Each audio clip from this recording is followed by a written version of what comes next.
Clara's first love woke up after spending 6 years in a coma. My wife, the woman I had been married to for those same 6 years, left me to take care of him for months on end.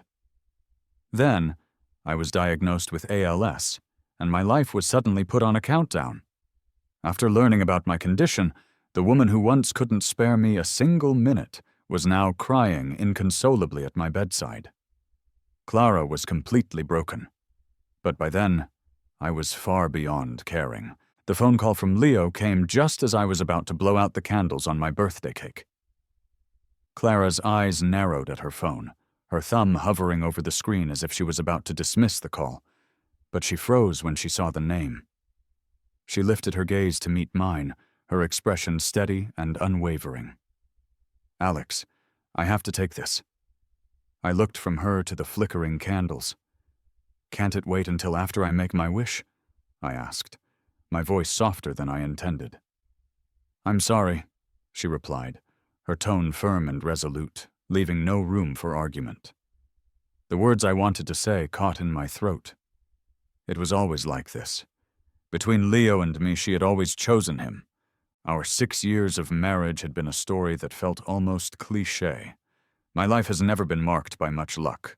I am an orphan, and the family that took me in, Leo's family, only did so for their own purposes before kicking me out because of him. My early years in the workforce were a struggle, culminating in a business event where my boss heavily implied that I should accept a bribe. I was young and stubborn back then, and I resisted so fiercely that he slapped me twice, leaving my ears ringing with the force of it. If it hadn't been for Clara's unexpected arrival that night, I don't know what would have happened. That encounter might have ruined me. I suppose that's what love at first sight feels like. A spark in a single moment that grows into a quiet obsession. Looking back now, I can see that Leo and I share some superficial facial similarities. I guess that might have been part of the reason Clara rushed into marrying me. It took me 6 full years to slowly win her over, to feel like her heart was truly mine. And then Leo woke up, and I came to the stark realization that all my efforts had been for nothing. When Leo called, she wouldn't even give me the minute it would take to make my birthday wish. I never blew out the candles. Through their warm glow, I watched the gentle, reassuring smile spread across Clara's face as she spoke into the phone, her voice soft and soothing, as if she were calming the person on the other end. We weren't far apart, and I could hear everything she said. "You fell? How careless of you, especially during therapy." "Okay, don't worry, I'll be right there." After ending the call, she walked back toward me, her eyes filled with a clear hesitation. "Alex, I have to step out for a bit." I decided to play dumb. "Where are you going?" She didn't answer my question, instead leaning in to place a light kiss on my cheek.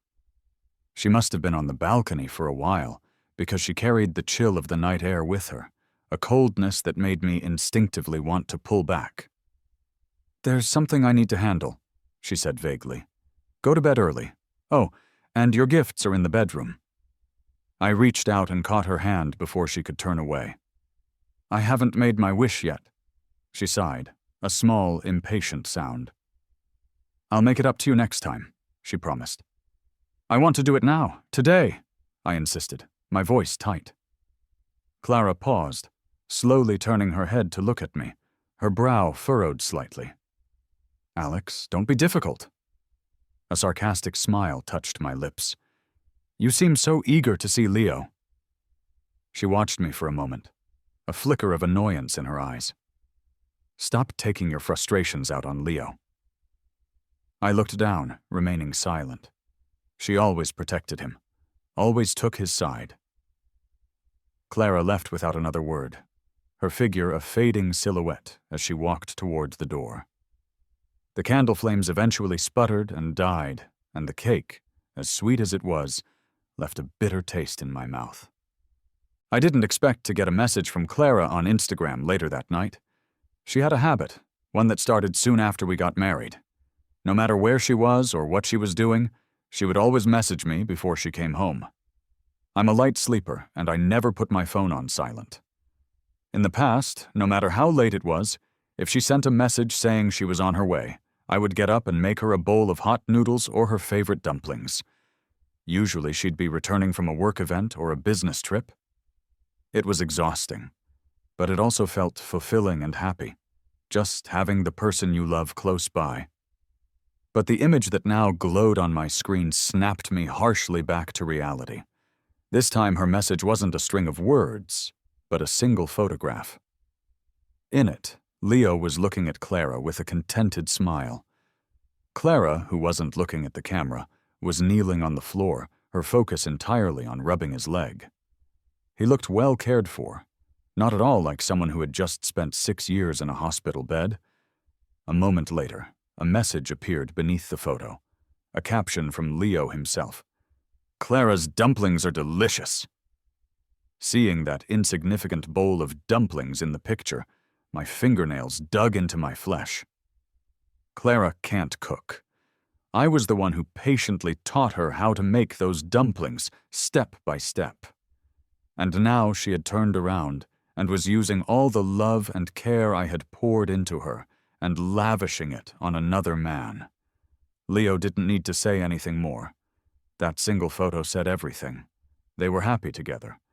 But I refused to let him get what he wanted so easily. Feelings don't just vanish all at once. They erode slowly, worn away by a constant stream of growing disappointment. I hadn't known about the full extent of Clara and Leo's past. It was only 6 months ago that I finally learned the whole truth. The discovery left me deeply disappointed. I questioned her, but Clara acted as though she had nothing to hide, her honesty so convincing that I chose to believe she truly cared for me. But how powerful is a first love? Leo was always her irreplaceable A, and I was just B, a variable that could have been anyone. It turns out I wasn't her first love, nor could I ever be the one she would never forget. The clock in the living room ticked past 3:30 in the morning. To no one's surprise, Clara hadn't come home. I let out a soft, self-deprecating laugh. "Alex, what are you still hoping for?" I cleaned up the leftover cake from the table and started to head upstairs, but my leg suddenly gave out from under me, and I collapsed onto the stairs. The biting chill of the floor brought me back to that cold morning 6 months ago, during the first week after Leo had woken up. Clara and I had entered a major cold war. My mood was abysmal, my sleep schedule was completely reversed, and my body began to act strangely. I thought it was just a minor issue, a side effect of the stress, but it turned out to be a diagnosis of ALS. My body would gradually lose all feeling until I ended up as nothing more than a shell, confined to a bed. If I was lucky, I might have 2 or 3 years left. It seemed I was truly living up to the old saying, "Only the good die young." When the first light of dawn filtered through the windows, Clara returned. She came up behind me as I sat on the sofa and silently hugged me from behind. The warmth of her body immediately reminded me of the hands I'd seen in the photo, the ones massaging Leo's legs. My stomach churned, and I tried to wriggle out of her embrace, but her grip unexpectedly tightened. Her voice was soft, like mist shrouding distant mountains. "Did I wake you?" she whispered. "No," I said flatly. "I've always had trouble sleeping. Why don't you try to go to bed earlier?" I didn't reply, and she paused, her hand still on my shoulders. We both knew the reason deep down. After a long, heavy silence, Clara was the one to break it. "Do you want some wontons for breakfast? I can make them." My voice turned a bit cold. "No. Lately, just looking at wontons makes me feel sick." From behind me, Clara's voice carried a hint of exhaustion. "Alex, are you still upset? You're overthinking things." I got up to leave, but she held on to me. "I'm married to you, but am I the one you love?"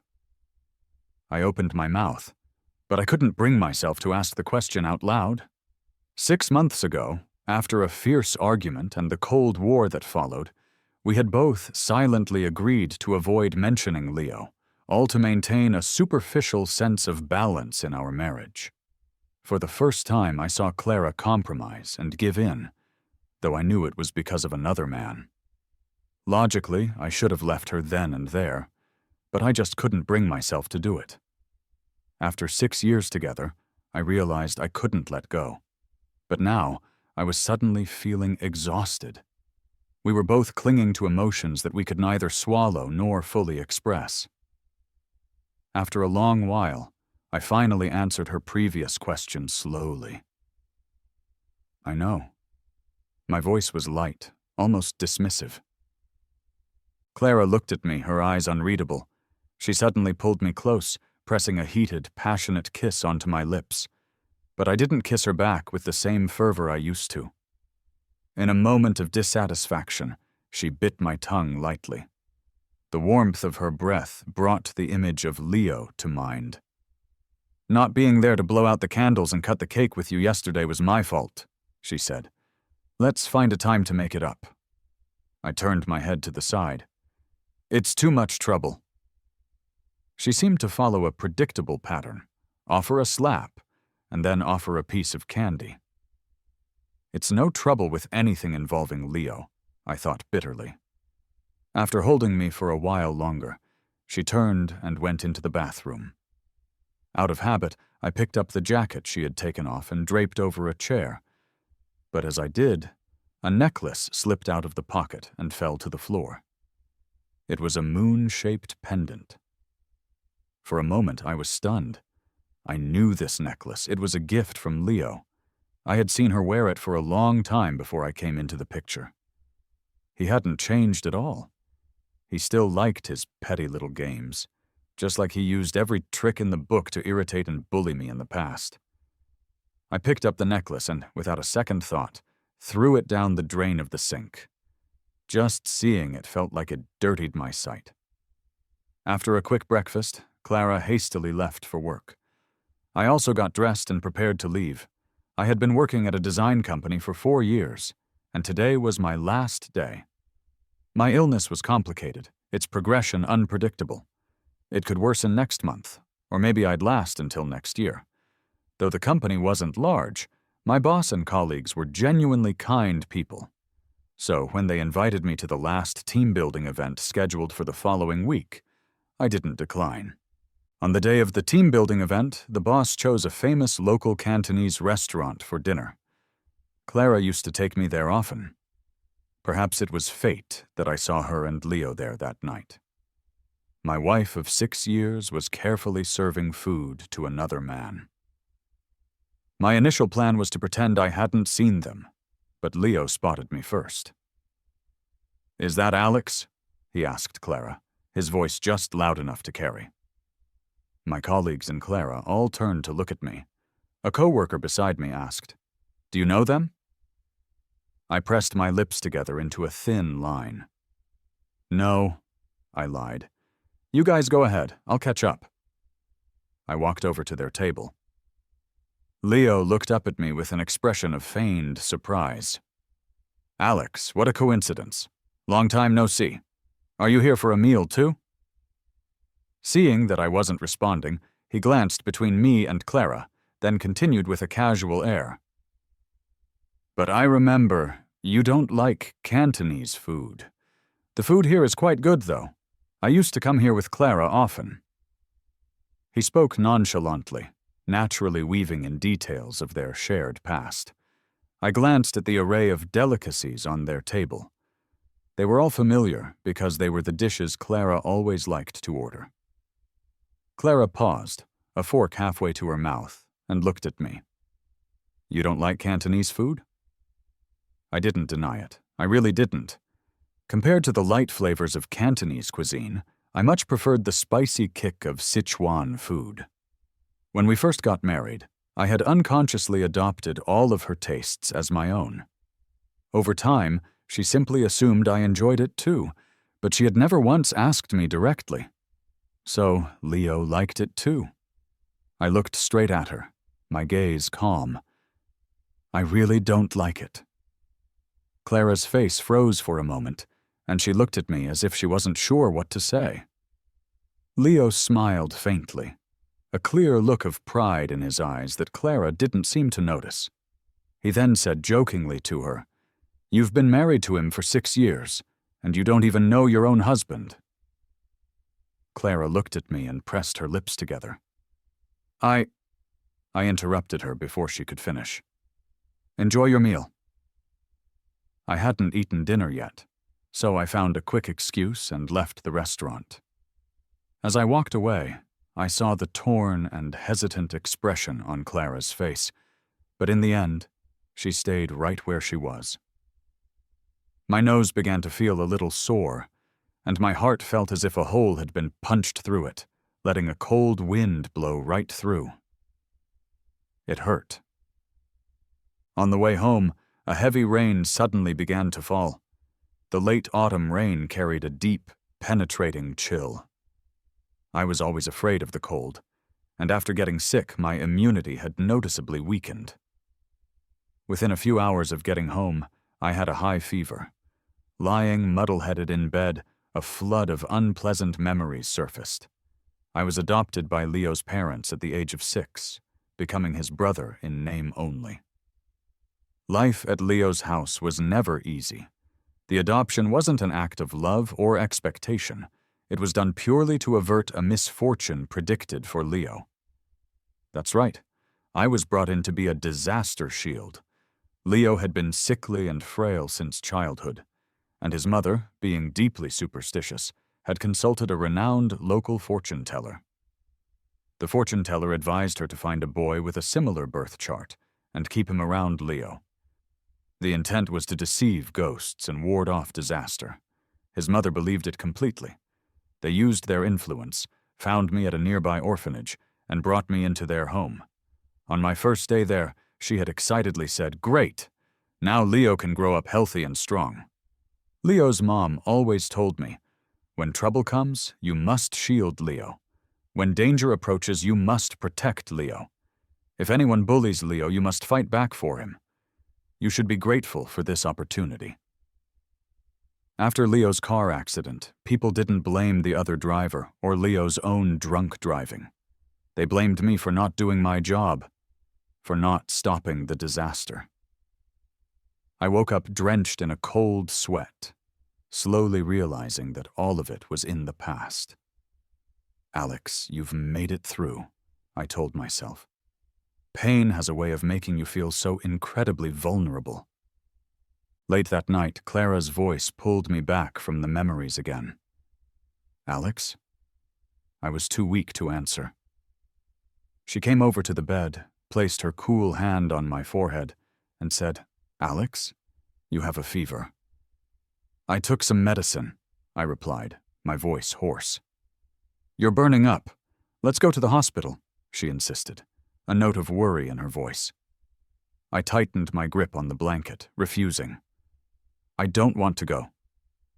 "Don't be stubborn." "You know I don't like hospitals," I said firmly. Clara fell silent, looking at me with a slightly annoyed expression. "I'm really okay," I assured her. "The fever's gone down quite a bit."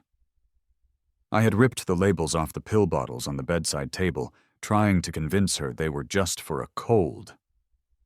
She sighed, glancing at the scattered bottles. "Cold medicine shouldn't be mixed like this."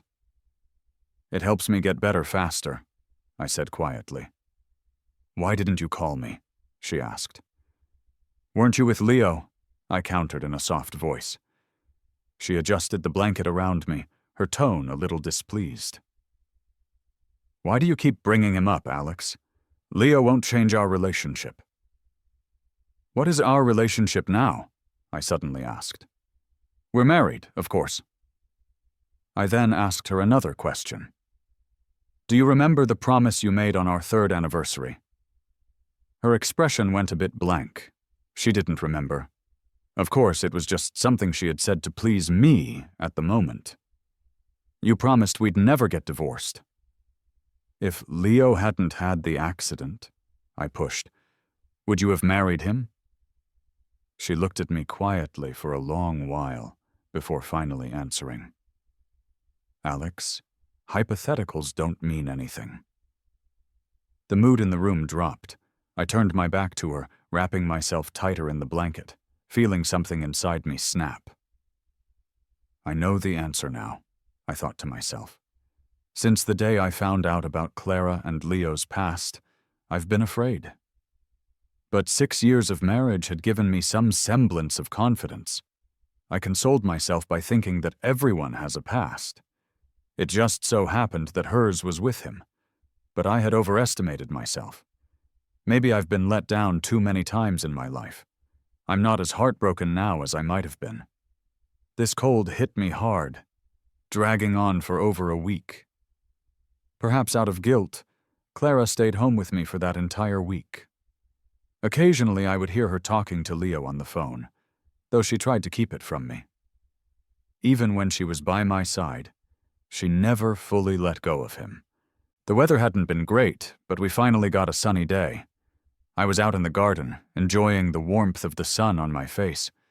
Spring seemed to be just around the corner. I suddenly got an urge. Clara, let's travel again in the spring. She hesitated for a couple of seconds before replying. Maybe next year. I'll be pretty busy for a while. My smile faded. I had forgotten that Leo's rehabilitation was at a critical stage now, and Clara needed to be with him. But would I even be here to see another spring? My condition was flaring up more often now, and I spent most of my time sitting in a chair, carefully hiding how I truly felt from her. Clara handed me a glass of grapefruit juice. I remember you used to say you hated spring. Why do you always want to travel in the spring now? I tilted my head back, shading my eyes from the bright sun with my hand. Before Clara, I really did hate spring. I was abandoned at an orphanage in the spring. My dad said he was just going across the street to get me some cotton candy, and then he never came back. In the spring, I was adopted by Leo's family, and then again in the spring I was thrown out by them. It seemed like all my misfortunes began in the springtime.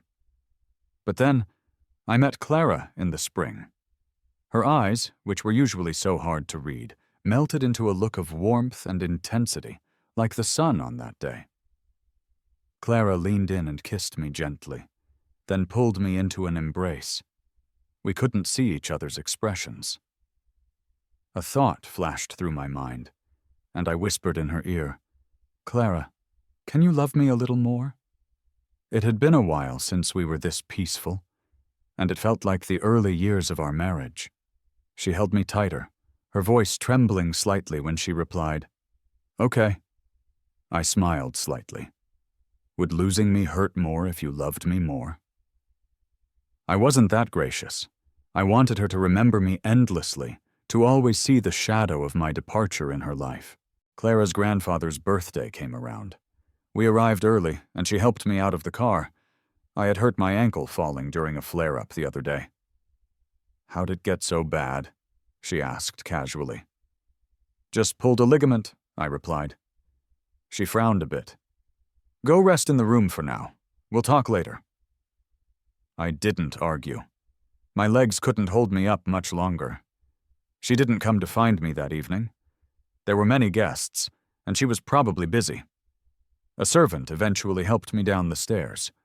Through the crowd, I saw Clara and Leo standing near the entrance. Leo, dressed all in white, sat in a wheelchair greeting guests, while Clara was bent down, listening to him speak with a relaxed smile on her face. They looked like a perfect couple.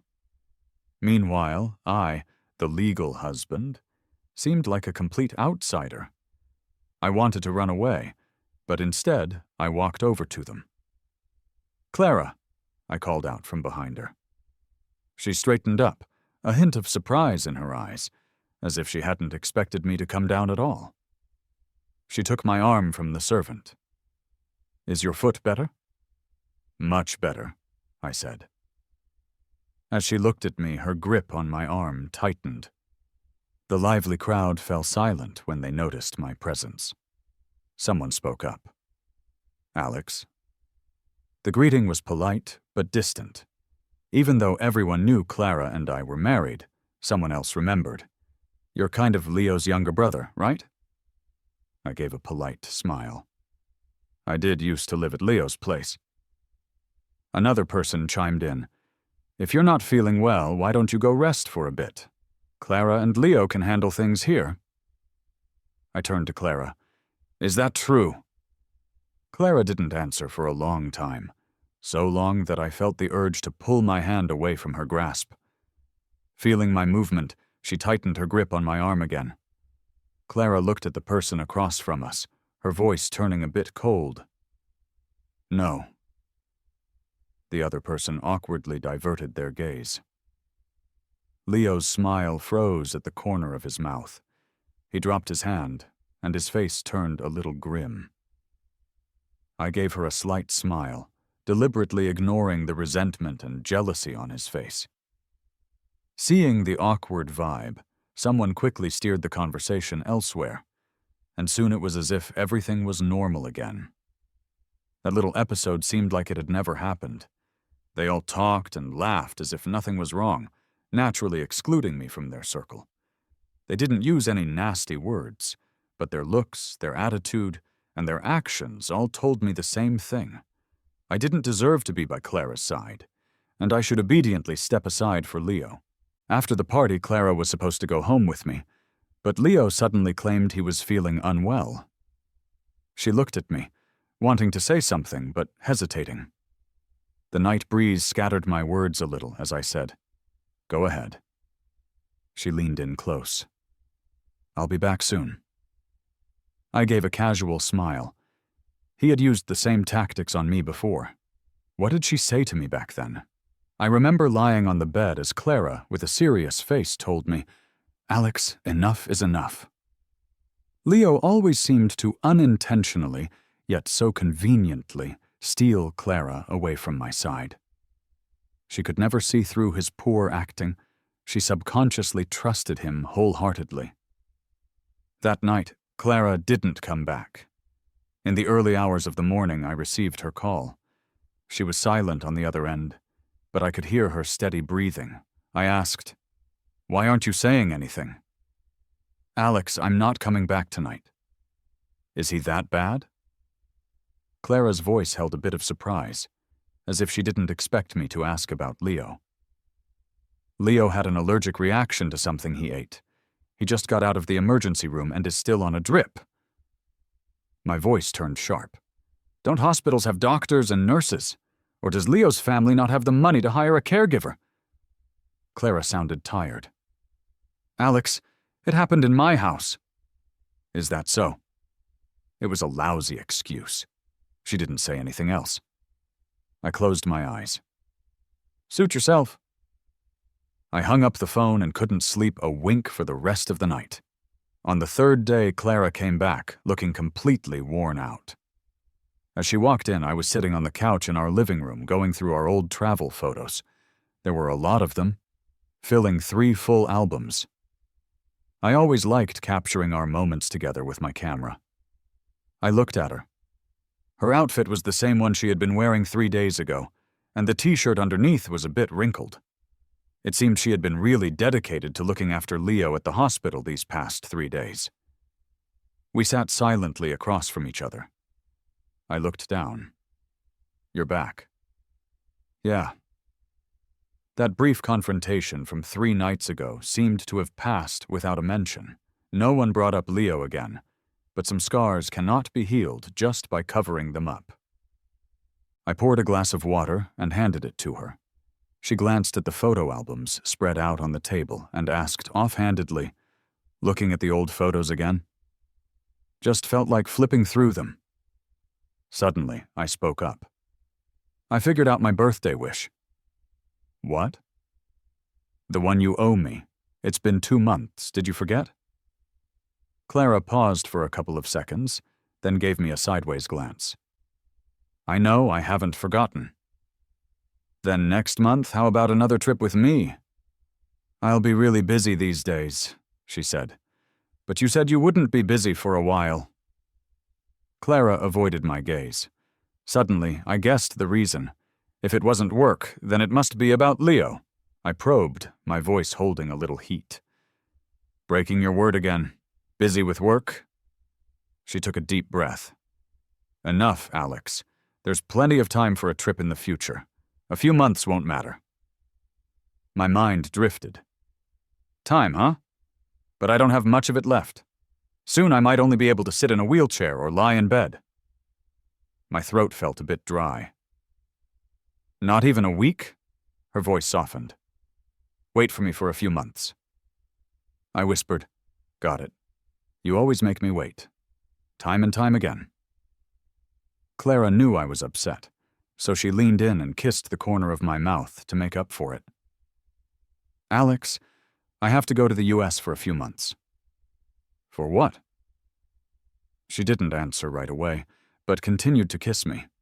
After a while, slightly breathless, she replied, Leo's leg. There's a big chance for a full recovery over there. A specialist contacted us. I need to meet with him personally. I pushed her away. That kiss wasn't an apology. It was her making a request. Clara, do you still remember that I'm your husband? Her tone was earnest. Just one last time. I stared at her. The bangs falling over her eyes kept me from seeing her expression clearly. We stayed silent for a long time, and a lot went through my mind. 6 years of time, and in the end, it was all for one final word. Fine. None of it mattered anymore. My time to leave was coming too. Clara left hastily with Leo.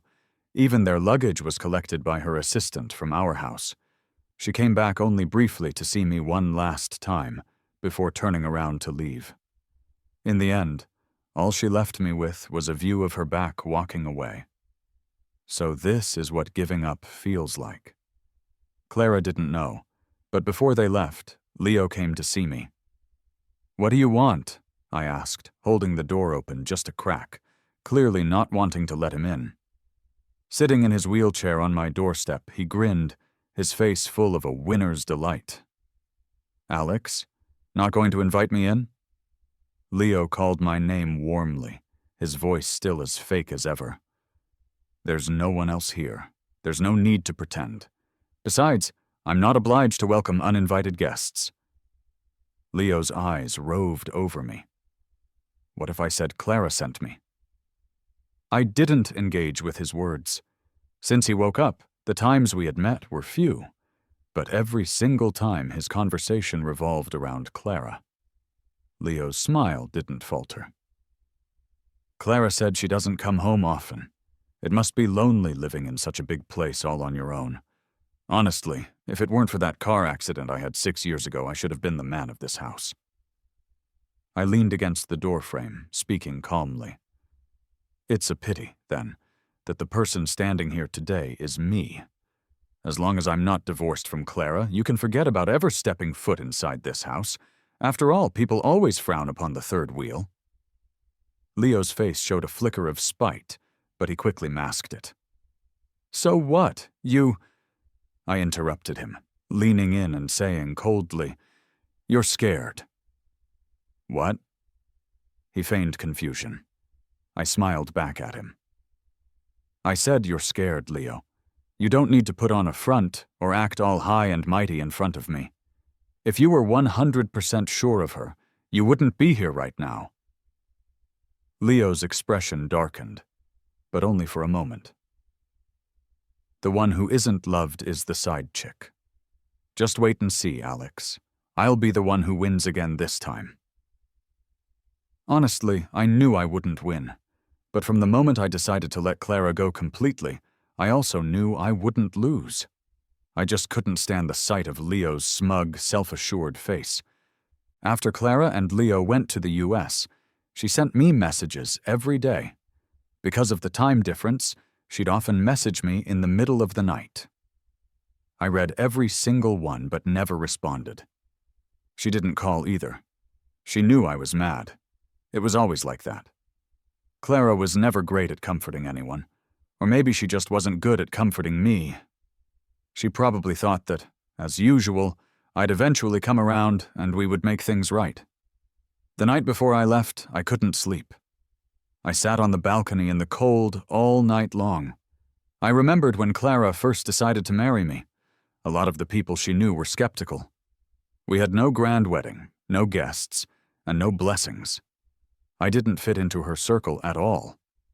Yet Clara introduced me to everyone with pride, shielding me from all the gossip and giving me nothing but care and respect. She was a quiet and reserved person, definitely not the romantic type, but she knew how to bring little surprises into our married life. Sometimes, she felt like a shooting star that had lit up my otherwise gloomy 22 years of life. At least, that's how it was until Leo woke up. Sadly, stars only pass through your world for a brief moment. What's meant to go can't be forced to stay. I left the home we had lived in for 6 years. The day I left, the weather was beautiful, a bright and sunny day. I didn't take anything with me except my papers. The ring I had worn for 6 years, I left it sitting atop the signed divorce papers on the bedside table. I knew Clara would see it right away. The truth is, I didn't spend long deciding to sign them. I just wanted to leave cleanly. I figured that in this lifetime, we wouldn't meet again. It had been 10 days since Clara arrived in the U.S. After getting Leo settled, she went to her company's branch office there. To be fair, she hadn't exactly lied to Alex. With the company expanding overseas, she would have had to travel for work, even without the need for Leo's rehabilitation. She worked distractedly, checking her phone constantly. For 2 days, something in her gut kept telling her that something was wrong. It had been almost 10 days now, and Alex hadn't contacted her or replied to any of her Instagram messages. That wasn't like him at all. Even during their worst fights, they had never gone beyond 5 days of silent treatment. Once Alex cooled off, he would usually be the one to come and reconcile, and she would gladly follow his lead. This time, Alex's odd behavior left her feeling uneasy and even a bit confused. She finally had her assistant back home check up on him. "Gone? What does that mean?" Clara was stunned. The assistant explained. While cleaning, the housekeeper found Mr. Alex's wedding ring on the nightstand along with some papers. A divorce agreement. Clara froze in disbelief. There was no way Alex could just leave her. She booked the earliest flight back home. When she returned, nothing seemed to be missing in their room. His scent still lingered on the sheets. But there on the nightstand was his ring and the divorce agreement. It can't be. He's just testing me, she thought desperately. She called Alex's phone, but an automated voice repeatedly told her that the number was no longer in service. In her 29 years, she had rarely felt so helpless. She searched everywhere Alex might go, but found nothing. Real panic began to set in. "Oh, right, ma'am," the housekeeper said. "While I was sorting the closet, I found an unfinished bottle of pills and some photos in Mr. Alex's things. This medicine. It doesn't look like the usual stuff we have at home." Clara took the pill bottle and absent-mindedly set the photos aside. Feeling a growing sense of dread, she called her friend, Dr. Evans, who worked at the city's main hospital. "Riluzola, isn't that for ALS?" her friend asked. "Clara, who's using this? That disease is one of the hardest things for a person to bear." Clara's mind went blank. She recalled all of Alex's odd behaviors over the past 6 months, the noticeable weight loss, the deep sadness in his eyes, even those inexplicable falls.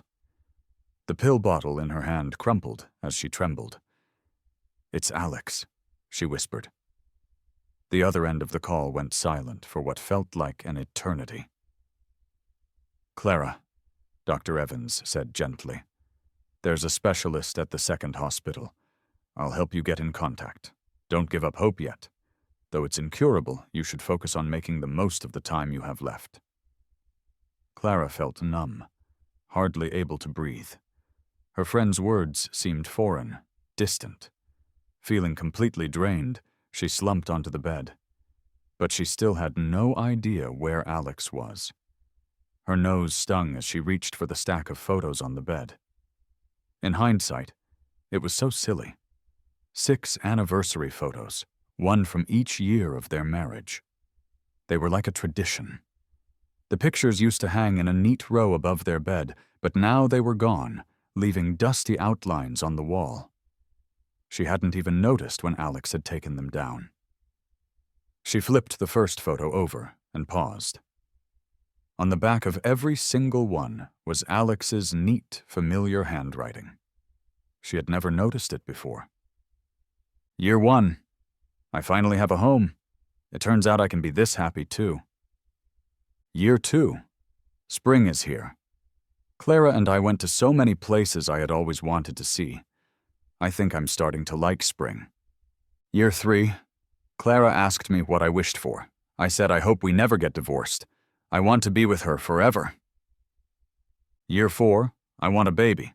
It doesn't matter if they look like her or me. But Clara always says there's no rush. That's fair enough. We'll wait until our careers are more stable. Year 5. I think we can stay happy like this forever. Year 6. Leo woke up. Clara read through Alex's words, one by one, for a very long time. Tears welled up in her eyes as she began to tremble uncontrollably. She should have known. She should have known the reason Alex had been so silent and withdrawn for the past 6 months. "Alex, where are you?" she whispered to the empty room. She had been too confident, too arrogant, thinking that Alex would never leave her. Choking back her tears, she suddenly thought of someone. Sam, the only friend Alex kept in regular contact with. She dialed his number urgently. "It's Clara. I'm looking for Alex." Sam scoffed on the other end. "Why are you calling me for Alex? Don't you know where your own husband is?" "We had a small argument, and now I can't find him," she said, her voice small. He laughed, a disdainful sound. "Are you sure it was just a little argument? Have some shame, Clara. If you can't get over your first love, then you should stop messing with Alex." "It's not like that," she defended weakly. "Not like that? Then why have you been at the hospital practically every day since Leo woke up? In the last half a year, have you seen Alex even a tenth as much as you've seen Leo?" Clara was speechless. "Stop with the excuses," Sam mocked. "Clara, quit pretending you care. If you had thought about Alex's feelings even a little bit, you would have never gotten involved with Leo again. If you two are as innocent as you claim, it wouldn't matter if Leo was paralyzed or dead. It has nothing to do with you." A growing panic tightened in Clara's chest, the fear that Alex might never come back becoming terrifyingly real. "I'll explain Leo's situation to Alex myself. Just tell me where he is." "And that's how you ask for help?" Sam was about to hang up when Clara pleaded desperately. "Please, I'm begging you. Tell me where Alex is. Do you know he's seriously ill?" "This can't wait. I know he might not want to see me right now, but I need to tell him I'm sorry and ask him to come home. I'm waiting for him." Sam remained firm. "I don't know where Alex is. If he chose to leave, it's because he wanted to be far away from you. Instead of bothering Alex, maybe you should go ask Leo's family what they did to him." A knot formed in Clara's stomach. What could Leo's family have done to Alex? She only knew that Alex had been taken in by them from the orphanage, but she had never delved into the details of his past.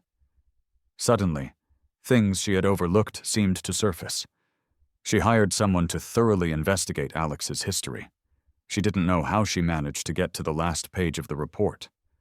When she did, the blood rushed to her head, and in a fit of rage and grief, she swept everything off her desk. No wonder. No wonder Leo's family never treated Alex well. His entire existence in their home was to serve another person. She had thought Alex was just upset about her past with Leo, and she had blamed herself for being selfish.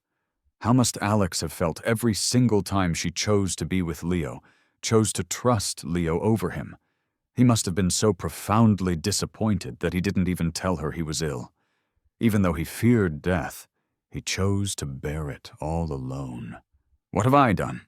Clara went to visit Leo in the U.S. Clara, why did you come back without saying anything? Leo greeted her cheerfully, but Clara just fixed her red, swollen eyes on him. Have you met with Alex? Leo's smile froze on his face. Why are you bringing this up out of nowhere? Clara pressed on. What did you say to Alex? Just catching up, he answered, visibly tense. A cold anger rose within Clara. Leo, did you ever really consider Alex your brother? His face hardened, his smile strained. What do you mean, Clara? I did treat him like my brother, but you saw how he was. He never appreciated our family's kindness. Is that so? She threw a stack of papers at him, the investigation report. His face grew paler as he frantically brushed the papers aside. No, it's not like that. Alex faked this to trick you. Don't let him fool you. I investigated this myself, Clara said, her voice dangerously calm. Eric looked at her, defeated. And so what? Without my family taking him in from that orphanage, giving him food and a place to live, who knows if he'd even be alive today? He grasped her arm. Is it wrong for me to pursue my own happiness? Clara, I really like you. It should be us together, not Alex. He's a nobody. Leo's harsh words pierced Clara's heart like 1,000 needles. A pure rage surged within her, and she pulled her arm away from him. I found something else out, Clara said coolly. Before we broke up, you were already messing around with another senior from college, weren't you? Leo fell silent. Then he suddenly laughed, a bitter, mocking sound. And are you any better? If you really loved Alex that much, you would have seen all of this by now. You can't tell me you never wavered. Sam's words echoed in Clara's mind, and she realized he was right. She wasn't blameless. You're right, she whispered, her voice raw, her eyes burning. We're the guilty ones. In a fit of rage, Leo lunged at her, but he lost his balance and fell to the floor. A nearby kettle of boiling water tipped over, spilling all over him. A sharp scream pierced the entire hospital ward. As nurses rushed in, Clara turned and left without looking back. She didn't plan on letting Leo's family off the hook that easily either. Friends called to persuade her. Are you really going to make everyone suffer just for Alex? She didn't listen. It was as if she thought she could atone for her sins and make amends this way. In less than a year, Leo's family business went bankrupt. Now, they were like rats that everyone wanted to get rid of. Due to another accident during his fall, Leo's leg would never recover. Kneeling in the rain outside her office building, he cried and begged her. Clara, I was wrong. I apologize to you, to Alex. Please just save me, let my family be. His father, trying to salvage the company from its crisis, wanted Leo to take the fall for the company's financial misdeeds. Clara looked down at him from her window, her expression unreadable. This ending, she said to herself, suits you perfectly. Alex, do you feel satisfied? I had returned to the place where I was born. This was truly my hometown. I got in touch with Sam. He's probably the only person in this world I still want to maintain a connection with. We have a bond, I guess. We both came from the same orphanage and ended up working at the same company. We got close after learning about our shared history at a work event, becoming friends who could talk about anything. Later he got married and moved back here. He was luckier than me. He found a wonderful adoptive family, and his foster parents loved him very much. He married a wonderful woman whose family is well off and involved in local politics, which is probably why Clara hasn't been able to find me. I told Sam about my condition. He was both angry and heartbroken, holding me while he cried all night. "Why did you keep this from me for so long?" he sobbed. I wiped his tears away. Probably because I didn't want the only person I still cared about to be burdened by my sadness. That would make me more upset than the illness itself. Sam stayed with me for almost a year. My illness deteriorated faster than I had thought. By late autumn, heading into early winter, my hands and feet were completely immobile. I could only lie in bed all day long. I thought I would never see her again, but it turned out I did see her one last time. Clara found me one morning. I heard Sam's angry voice at the door. "You still have the nerve to show up here?" "My husband is inside." Clara's voice sounded pained and tired. "Alex has nothing to do with you anymore. Get lost. You're not welcome here." "I'm here to take Alex home." "Don't you understand human language? Do I have to get someone to physically kick you out?" Clara sounded a bit embarrassed, but she stood her ground at the door. "I'll leave once I've seen Alex." When I heard her voice again, I felt nothing but indifference. "Sam, let her in." "Clara, at this point, why are you being so stubborn? You can't fix anything." She looked stunned when she saw me. I'm sure I must look awful now. She staggered toward me, her face wearing a look of unprecedented helplessness. Clara's eyes were red as she knelt by my bed, clasping my limp hand tightly and bowing her head. I felt the palm of my hand grow wet, and then I heard her unabashed sobs. "Alex, I was wrong. Please, don't leave me. Let's go home, please." "No," I answered without a shred of hesitation. "Alex, I'm sorry. I know everything now. I really do." Clara looked up at me, her gaze burning with intensity. "Didn't you say you wanted to see the snow in Hokkaido? Just get better, and I'll take you there." I gave a slight, weak smile. "But Clara, I don't care anymore. I don't care for your kindness now. I don't care for your belated affection. I once tried desperately to find any trace of your love for me in our life together. But now, seeing you so full of feelings for me, I just don't care anymore, because I don't love you anymore. Alex, just let me stay and take care of you." "No need. You should go." "Alex, we're still married." My voice was cold. "I'll say it again, there's no need. You saw the divorce papers, right?" Clara's face fell, and she lowered her head. "I don't agree. If you want me to leave this world peacefully, then sign it." Her mouth trembled, her eyes filled with a deep pain. I looked at her calmly. "Do you remember that you still owe me a birthday wish?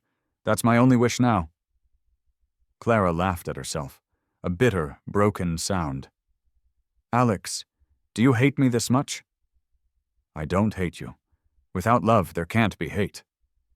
"Fine." Clara's voice was sincere. "I promise you.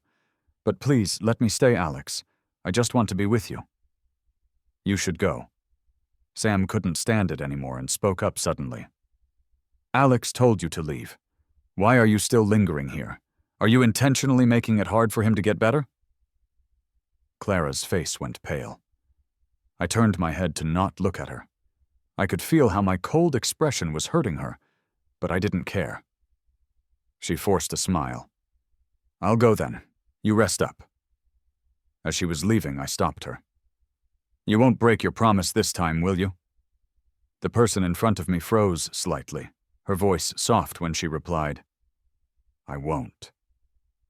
After Clara left, Sam took me to another place that very same day.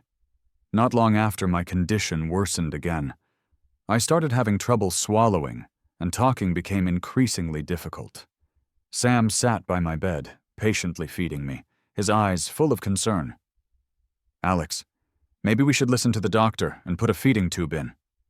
"No, Sam. No invasive treatments for me." Sam started to cry. But... "Promise me," I rasped. He wiped his tears with his sleeve, reluctantly nodding. Sam still routinely massaged my hands and feet, even though it didn't help with the paralysis anymore. After the massages, he would tuck me into bed. I looked at him, my eyes a bit tender, Sam, I'd like to see our old photos. Sam quickly brought the photo albums, all neatly arranged in 2 large books. We lay side by side on the bed, talking about the past, our conversation full of nostalgia. I turned my head with great difficulty to look at him. I'm sorry, Sam. We promised we would travel the world together. And now I'm breaking that promise. And thank you. Sam hugged me and broke down crying again. The painful truth was that we were both powerless against this. Sam closed the photo album, looking at me sadly. Alex, is there anywhere else you want to go? I gazed at the vibrant sunset outside the window, thinking for a moment. So beautiful. I forced a small smile. Let's go somewhere where it's spring all year round. I won't make it to next spring, so I'd like to see spring one more time in advance. Even though winter had officially set in, the weather here was still pleasantly warm during the day. I really enjoyed the feeling of the warm sun on my skin. At first, we rented a temporary place through Airbnb. Over there, Sam would push my wheelchair to the park every morning to watch the seagulls. These birds weren't afraid of people at all. Maybe it was because I showed up so often, but occasionally a few seagulls would land by my feet, nuzzling against me. Sam held my hand tighter. Alex, being a seagull doesn't sound so bad. Watching the flocks of seagulls sweep across the sky, I remembered that I had asked Sam to scatter my ashes at sea. Sam, I've changed my mind, I told him. I'm actually pretty scared of being alone, so after I'm gone, bury me in a cemetery. That way I won't be so lonely. I could at least have some company nearby. Sam didn't say anything for a long time, but I could hear him choking up behind me. I had Sam take a few photos of me there. I had lost a lot of weight by then. In the pictures, I sat in my wheelchair, surrounded by seagulls, my face looking a bit more alive. I thought back to all the places we had visited in Kunming, all the scenes so clear in my mind. Sam, being alive is really nice. 2 months later, I could no longer speak, and breathing was getting harder by the day. We moved out of our Airbnb at the end of January. In the new year, I died of respiratory failure. I was so close to seeing the real spring again. When Clara heard about Alex again, it was already too late. All she saw was a cold, silent tombstone. Sam hated her for it. Did Alex leave any final words? She asked, her voice a hollow whisper. Sam clenched his fists, then suddenly grabbed her by the collar, his eyes filled with a cold fury. What do you want to hear? How hurt he was? How sad, how resentful? Or do you want to know how much he suffered in the end? I'm sorry, Clara. By the time Alex left, he couldn't talk at all. Each word from Sam was like a knife carving into Clara's heart. She opened her mouth, but no sound came out. Clara lowered her head, struggling to breathe as if the wind itself stung her eyes. If only she could have left this world with Alex. That would have been nice. Sam relaxed his grip, turning away, his body tense with grief and anger. Clara, Alex originally wanted to be buried at sea. Do you know why he changed his mind? Sam's voice was soft, but heavy with accusation. Alex said he was afraid of being lonely. You never let Alex truly become a part of your world. Sam's words sounded like a final judgment, a verdict on her entire relationship with Alex. She remembered countless nights over their 6-year marriage, with Alex sitting in the warm light of the living room, waiting for her to come home. She remembered how every time she left his presence, the light in his eyes seemed to fade. She saw again that final gaze as she left for the United States, a look that she now recognized as despair, as a final goodbye.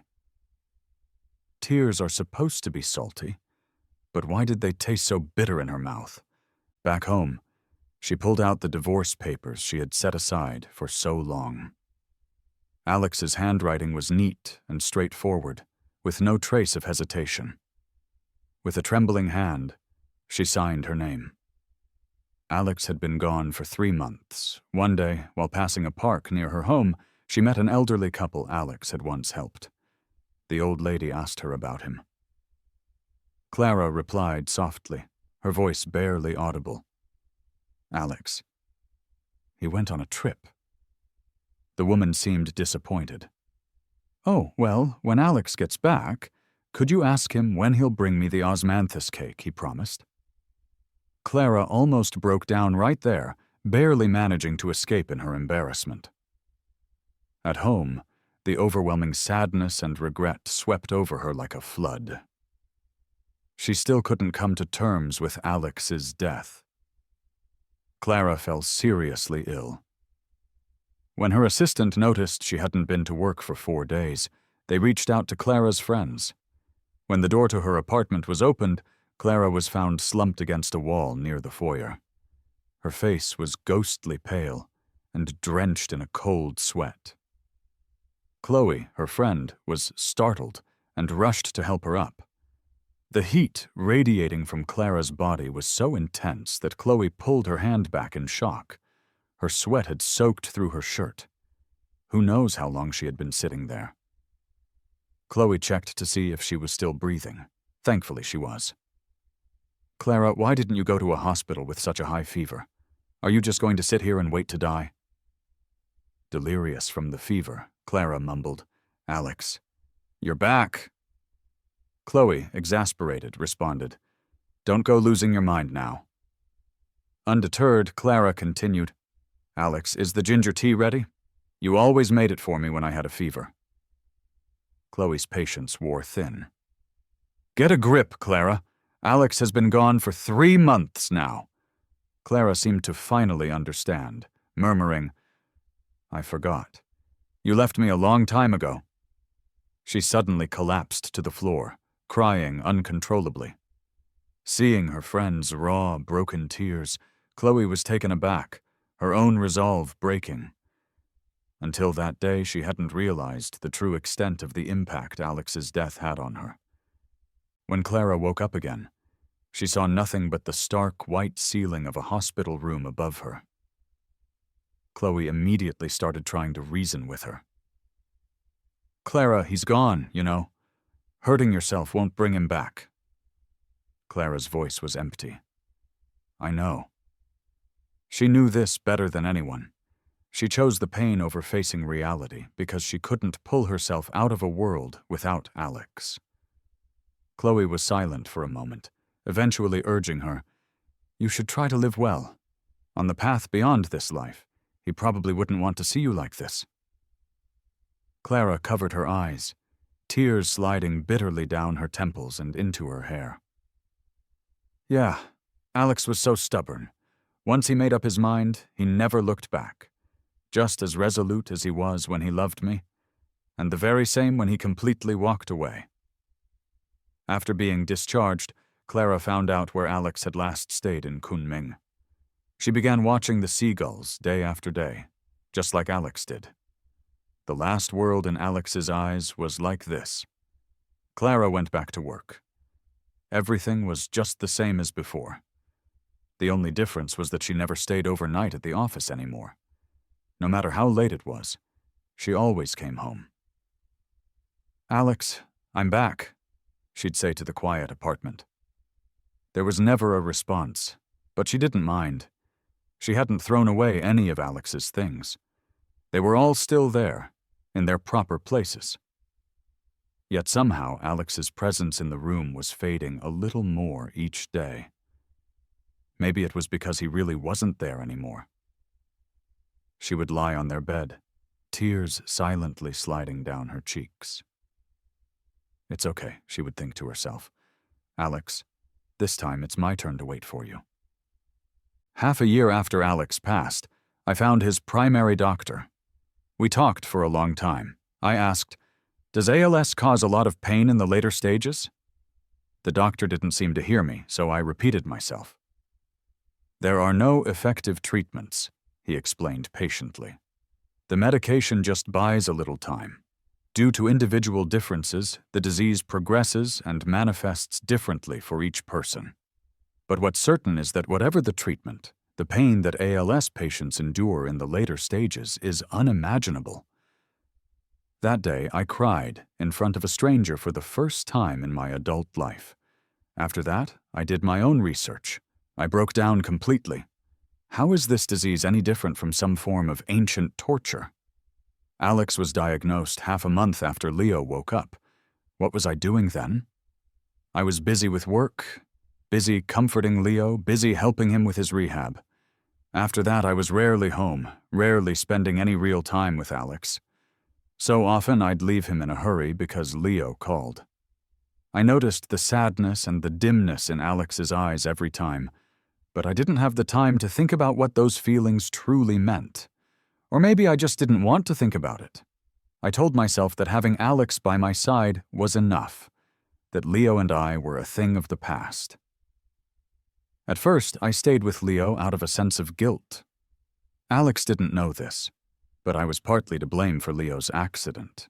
We had broken up after a fierce argument, and he had crashed his car while driving drunk. So when Leo asked me to be with him for a year of rehab after he woke up, I gave in and agreed. Sometimes when I was with Leo, I would get a little nostalgic for a moment, but my feelings for Alex were genuine. I never, ever planned on divorcing him. That's the truth. I didn't fall for Alex because he looked like Leo to me. They didn't resemble each other at all. When I first saw Alex, there was a strong, stubborn fire in his eyes that hit me with a force I couldn't explain. That's when I fell for him. I thought what Alex cared about most was my past with Leo. He always went along with me in everything, and I took it for granted. I thought he would never leave me. I wish I had been more thoughtful, more present. Maybe things would have been different.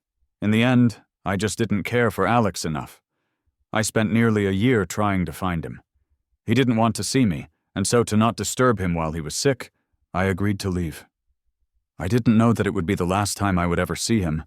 When I finally found Alex again, all that was left was a cold gravestone. Alex's smile on the tombstone photo was relaxed and calm. I couldn't remember the last time I saw him smile like that. Sam picked a really nice spot for him. I think Alex would have liked it too. I visit Alex every week. I can sit there in silence all day, just watching the sun rise and set. Sometimes I swear I can still feel like he's right there beside me. One day, while tidying up the house, I found 2 huge photo albums tucked away in a corner of the closet. I knew we took a lot of photos when we traveled, but I had rarely looked at them.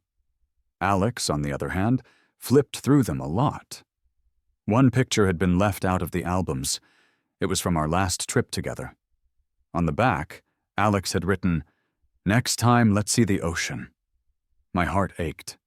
I remembered the last time he asked if we could travel again, and the faint, fragile hope in his eyes. But I never said yes. In the second March after Alex passed, I went to see the ocean alone. Standing on the shore, I finally understood why Alex had wanted to come here. The ocean was beautiful. Everywhere I looked was like a perfect picture. "Alex," I whispered to the wind, "spring is here."